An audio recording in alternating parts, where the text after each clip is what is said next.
Jenga Maker, how to play.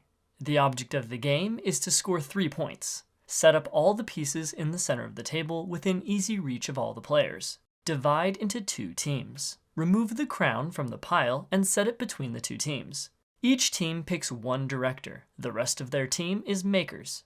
Pick a deck of cards. Beginner is green and expert is red. Shuffle the deck and place it face down on the table. Each team's director draws 1 card. Then, at the count of 3, they each look at their own card at the same time, keeping it hidden from others. The director must now describe to their team how to correctly build the object that is on the card by only using words. They may not point or use gestures. The director is not allowed to say the name of the object on the card, but they are allowed to describe the pieces used to make it.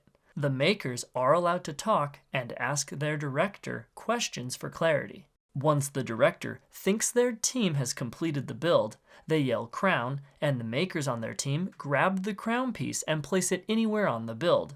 If the creation topples, then you must put the crown back and fix it before you can try to place the crown again. Once the crown is successfully placed, all players from both teams pause. The other team inspects the card and creation and verifies it is correct. If the creation is incorrect, then the other team wins the point.